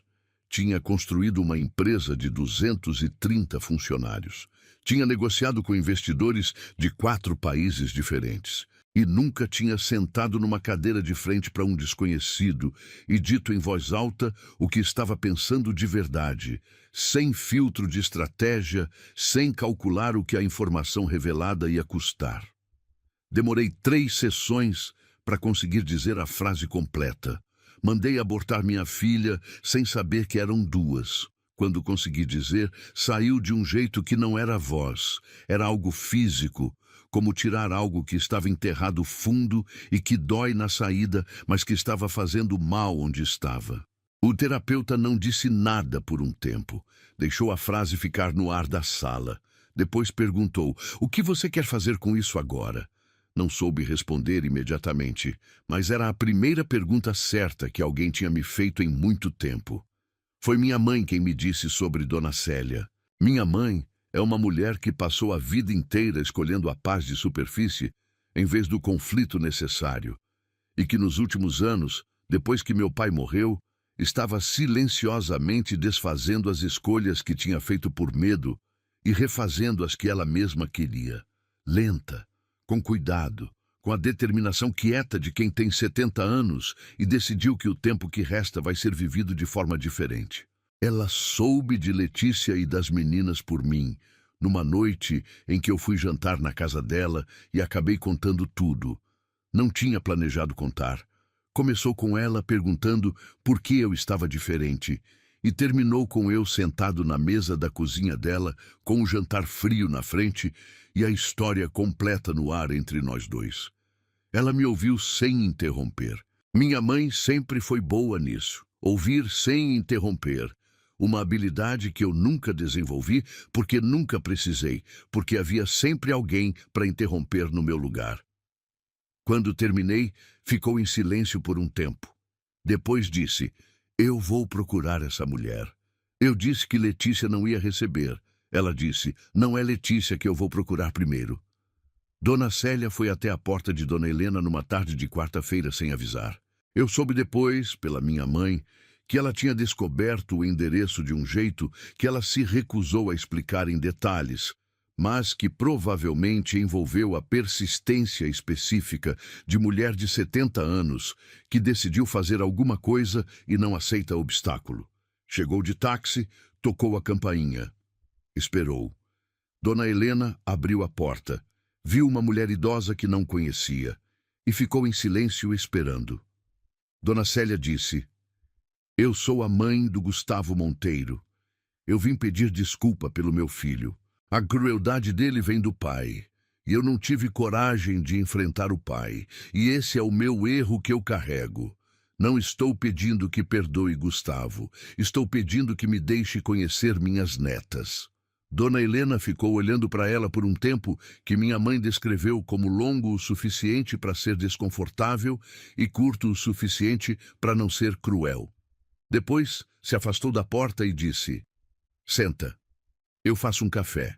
2 avós, mundos que não poderiam ser mais diferentes. Uma que havia dormido 23 noites numa cadeira de hospital com agulhas de crochê na bolsa. Outra que havia passado 40 anos numa casa grande, aprendendo a ocupar o mínimo de espaço possível. Uma que havia levantado a filha do chão com as próprias mãos. Outra que havia falhado em levantar o filho a tempo. Sentaram na mesma mesa, tomaram o mesmo café e começaram, com a lentidão e o cuidado de quem sabe que o que está sendo construído ali vai levar tempo, a construir alguma coisa que eu não merecia, mas que minhas filhas precisavam. O encontro com as meninas foi supervisionado, no apartamento de Dona Helena, com Letícia ciente mas ausente. Dona Célia foi apresentada como amiga da vovó Helena, o que era uma meia-verdade que uma criança de 5 anos aceita sem questionar, porque crianças de 5 anos não têm ainda a desconfiança que a vida ensina depois. Luna foi a primeira a chegar perto. Luna sempre era a primeira. Parou na frente de Dona Célia, a examinou de cima a baixo com aquela franqueza que só crianças pequenas e pessoas muito velhas têm sem vergonha, e perguntou com a voz direta que era a assinatura dela. Você é muito velha? Quantos anos tem? Dona Célia riu. Minha mãe me disse que foi o primeiro riso verdadeiro que ela tinha dado em semanas. Aquele riso que chega de surpresa e que você não controla, que sai antes que você decida se vai sair. 70 anos, ela disse. É muito? Luna considerou seriamente. A vovó Helena tem 68. Então você é mais velha que ela, mas não é a mais velha do mundo. Dona Célia disse que ficava feliz em saber disso. Maia não correu. Maia nunca corria. Ficou observando do outro lado da sala, com aquela intensidade que era a assinatura dela, catalogando, avaliando, passando aquela figura nova pelo filtro interno que ela passava tudo antes de decidir o que achava. Dona Célia não forçou. Ficou com Luna, que estava explicando com urgência e detalhes extensos porque determinado dinossauro era superior a todos os outros, e deixou Maia chegar no tempo dela. E então Maia se aproximou. Devagar, como sempre, com aquela cautela que não era timidez, mas avaliação. Parou na frente de Dona Célia, olhou nos olhos dela. Azuis. Os olhos azuis de Dona Célia eram os mesmos olhos azuis do homem da foto do armário da mãe. Maia tinha 5 anos e uma memória que não esquecia rostos e uma inteligência que conectava pontos antes que alguém explicasse a linha entre eles. Não disse nada. Ficou olhando por um tempo que era longo demais para ser casual. Dona Célia sustentou o olhar sem desviar, porque minha mãe também tinha aprendido a ficar quieta quando o momento pedia silêncio. Depois, Maia virou e foi brincar com a irmã, sem anunciar nenhuma conclusão, com a naturalidade de quem processou o que precisava processar e guardou onde precisava guardar. Dona Célia me ligou naquela noite.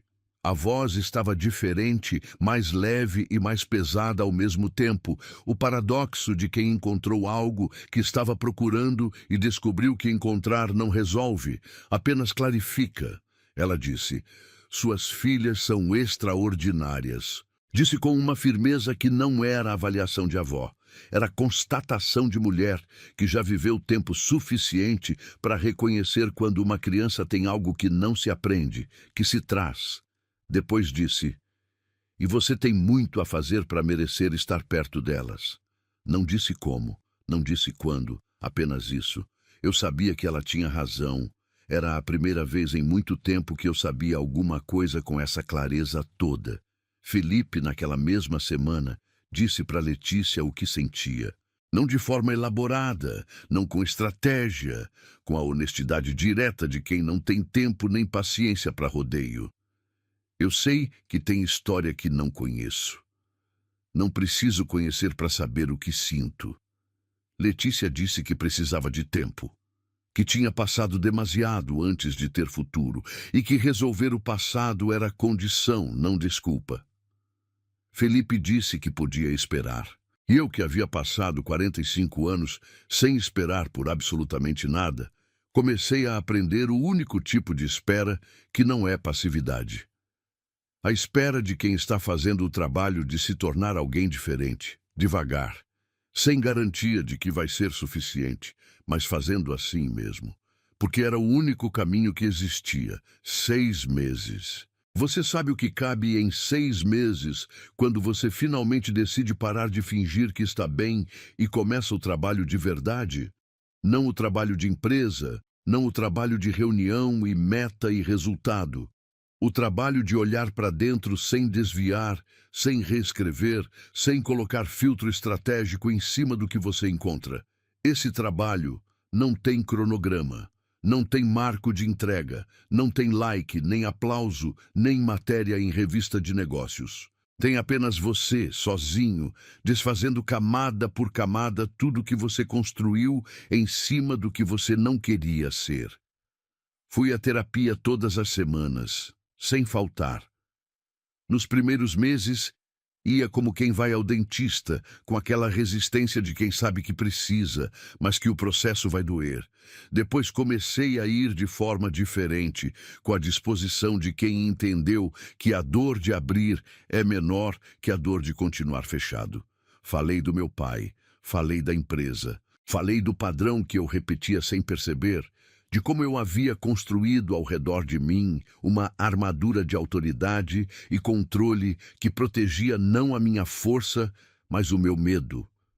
O medo de ser ordinário, o medo de precisar de alguém, o medo de que se eu abrisse espaço para uma vida real, com seus acidentes e suas imprevisibilidades e seus filhos que chegam sem ser planejados, eu perderia o controle de tudo que havia construído.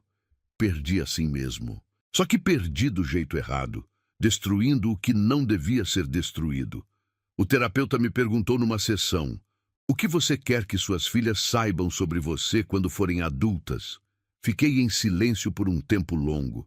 Depois disse: que tentei, que quando entendi o que tinha feito não fiquei parado. Ele disse: então comece por aí. Comecei por aí.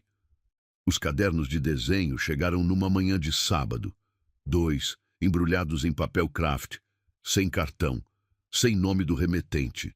Apenas o endereço de Dona Helena no destinatário, escrito com a letra grande e inclinada, que eu havia colocado no envelope com aquela consciência específica de quem sabe que talvez seja devolvido sem ser aberto, mas tenta assim mesmo. Não foi devolvido. Soube pela minha mãe, dias depois, que Luna havia aberto o dela imediatamente, cheirado as páginas em branco, declarado que cheirava a possibilidade, e começando naquele mesmo dia, uma lista enciclopédica de dinossauros com classificações próprias que ela mesma havia inventado. Sem critério científico, mas com uma lógica interna que só Luna entendia e que ela explicava com a seriedade de quem não aceita que a própria taxonomia seja questionada. Maia havia ficado com o dela no colo por um tempo antes de abrir. Depois tinha aberto devagar, passado a mão pelas páginas em branco com aquela atenção sensorial que ela colocava em tudo e começado a desenhar. Rostos, como sempre. Com aquela fidelidade de memória que assustava. Não soube o que ela havia desenhado. Não me contaram. Guardei o não saber como exercício, como prática daquele novo jeito de existir que estava aprendendo. Antes eu teria tentado descobrir. Antes eu teria achado que precisava saber. Aprendi que parte do respeito é suportar não ter acesso ao que não é seu ainda. O primeiro encontro supervisionado foi marcado por Dona Helena, não por mim. Isso também foi aprendizado, deixar que o ritmo fosse ditado por elas, não pelo meu cronograma, não pela minha ansiedade de reparar rápido o que levou 5 anos para destruir. Dona Helena escolheu o lugar. Um parque público no bairro delas, num sábado de manhã com sol de inverno que não queima, mas aquece o suficiente para ficar do lado de fora sem casaco. Letícia não estaria presente. Sua ausência havia sido combinada e era uma generosidade que eu não esperava e que recebi como o que era. Uma concessão que ela não devia nada e escolheu fazer assim mesmo, provavelmente porque entendia, com aquela inteligência que sempre foi maior que a minha, que o primeiro encontro precisava acontecer sem o peso de tudo que havia entre nós dois no ar. Cheguei antes. Sentei num banco de madeira com vista para o espaço aberto, onde havia brinquedos e areia, e 2 ou 3 famílias já instaladas, com a rotina tranquila de sábado de manhã. O sol batia de lado, aquela luz baixa de inverno paulistano que alonga as sombras e deixa tudo com uma qualidade dourada que não dura. Ouvi antes de ver. O riso de Luna chegou primeiro, aquele riso que toma conta do espaço antes do corpo. E então, as 2 apareceram pela entrada lateral do parque, com Dona Helena atrás. as mochilinhas nas costas, os cachos voando com a corrida que Luna havia iniciado sem avisar e que Maia recusava categoricamente a perder, mesmo sem ter concordado em começar. Pararam quando me viram. Luna parou porque o objeto novo no ambiente sempre a parava. Avaliação rápida, o processamento visível que ela fazia sem disfarce. E então a decisão tomada em menos de 2 segundos de que eu parecia inofensivo o suficiente para ser investigado. Veio correndo, parou a 1 metro, me examinou de cima a baixo com aqueles olhos castanhos, que eram os olhos da mãe dela, e disse, sem preâmbulo, sem introdução, com a franqueza absoluta de quem ainda não aprendeu que certas perguntas precisam de contexto. Você é o amigo da vovó Célia? Disse que sim. Você sabe subir em árvore? Olhei para a árvore mais próxima, uma figueira antiga com galhos largos e baixos, o tipo de árvore que foi feita para ser escalada. Disse que fazia muito tempo. Então eu te ensino, ela disse, com a autoridade natural de quem nunca considerou que a outra pessoa poderia recusar. E foi assim, ensinado por uma menina de 5 anos, que nunca me havia visto antes, que eu subi numa árvore pela primeira vez em décadas, com as mãos agarradas no galho mais baixo e os sapatos inadequados para a escalada e o coração disparado de um jeito que não tinha nada a ver com o esforço físico. Maia não correu. Maia nunca corria. Ficou ao lado de Dona Helena, me observando de longe com aquela intensidade dela, passando a situação inteira pelo filtro interno. Eu senti o olhar dela mesmo quando não estava olhando diretamente para ela.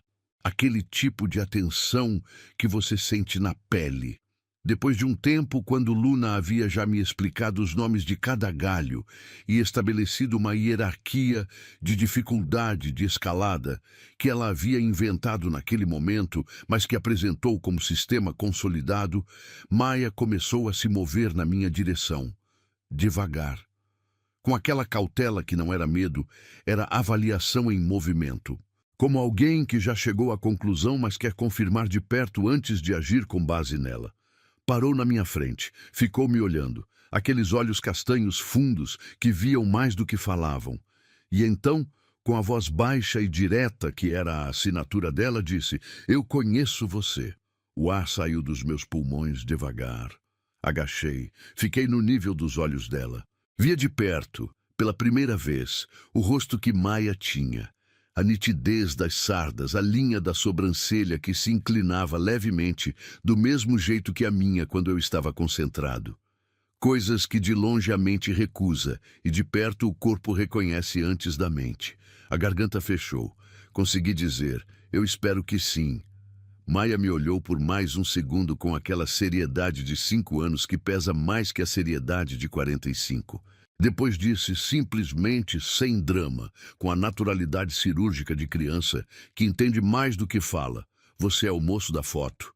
E foi brincar com a irmã, sem esperar resposta, sem precisar de confirmação. Havia dito o que sabia, havia me deixado saber que sabia, e havia seguido em frente com a eficiência de quem não desperdiça energia em mais do que o necessário. Fiquei agachado por um segundo depois que ela foi. Depois me sentei no chão do parque, no chão mesmo, sem o banco, sem a postura correta, sem a compostura que levei 45 anos construindo. Dona Helena estava a alguns metros, e quando eu me virei, ela estava me olhando com aquele olhar que pesava toneladas e que eu conhecia da única vez que a havia visto, anos atrás, antes de tudo. Disse, com a voz pequena e inteira, que era a assinatura dela. Agora você sabe quanto pesa chamar uma criança de lixo. Multiplica por 2. Não disse isso com crueldade. Disse com a precisão de quem não tem mais tempo para rodeio e não vê motivo para suavizar o que precisa ser entendido em sua forma real.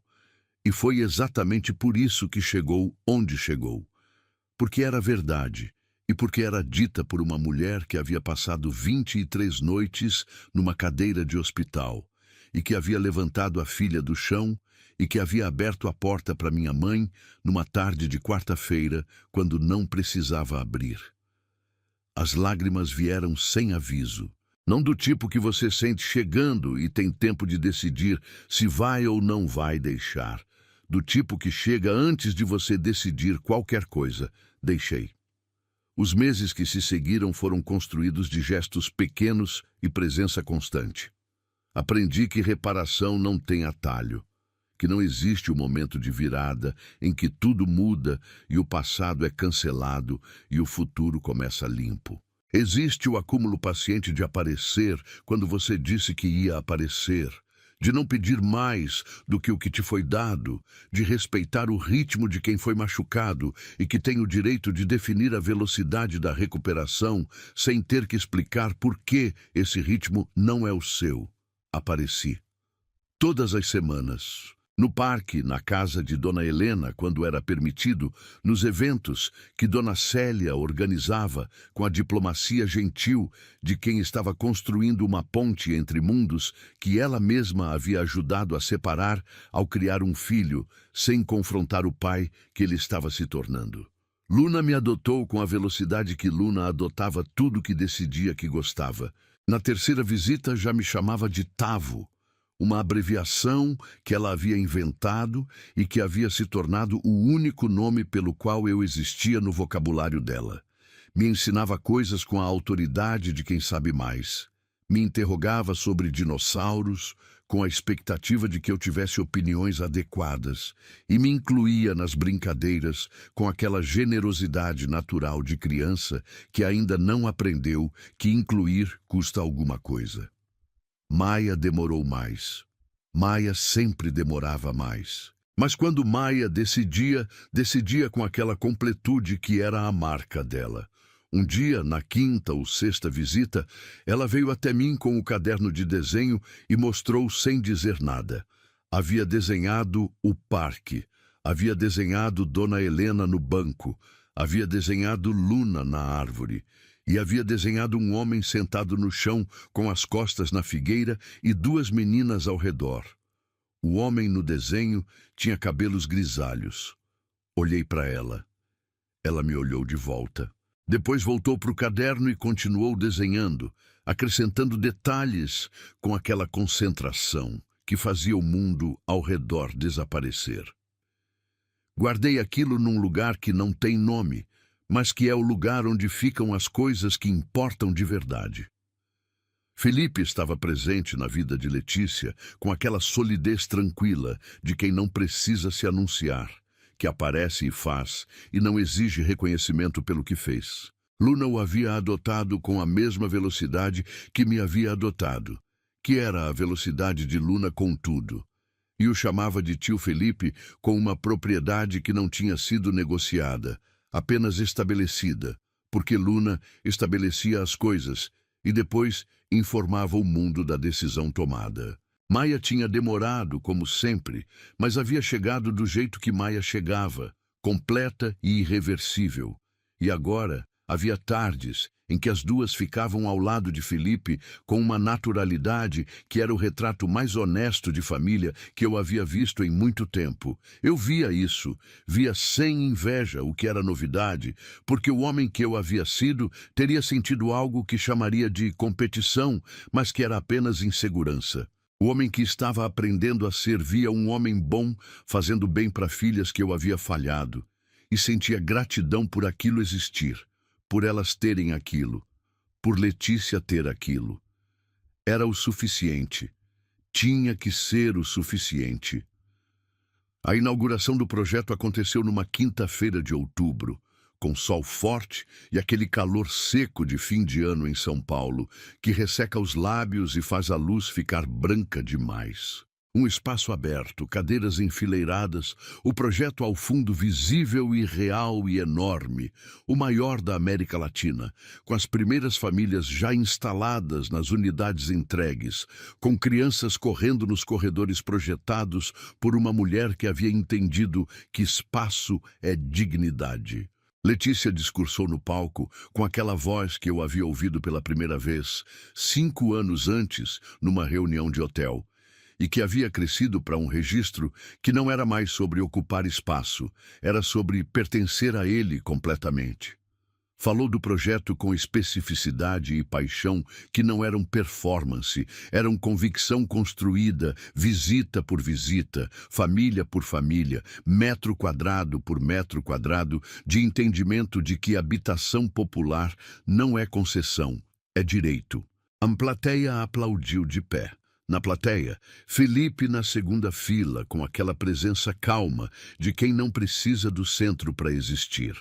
Dona Helena e Dona Célia lado a lado, dois mundos que haviam aprendido a compartilhar mesa e café e o amor paralelo pelas mesmas duas meninas.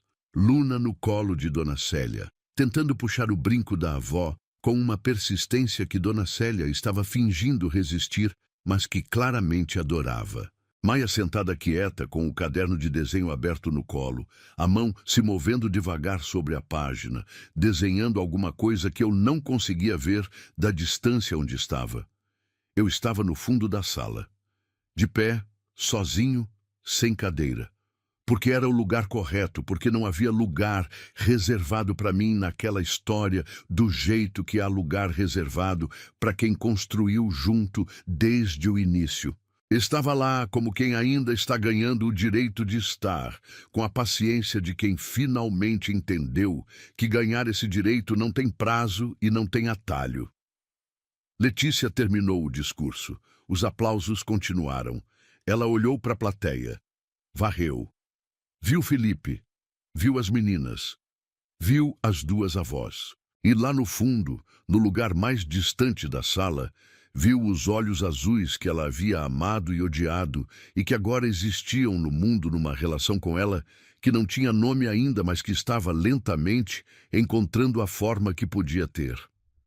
Nossos olhares se encontraram. 2 segundos, talvez 3. Ela não sorriu. Não havia falsa reconciliação. Não havia encerramento fácil. Não havia perdão embalado num gesto bonito para fazer a história terminar bem. Havia algo mais honesto que perdão. Havia o aceno, mínimo, a cabeça levemente inclinada para frente e para baixo, o tipo de gesto que não é afeto, mas é reconhecimento. Você existe. Eu sei que você existe. E virou a página.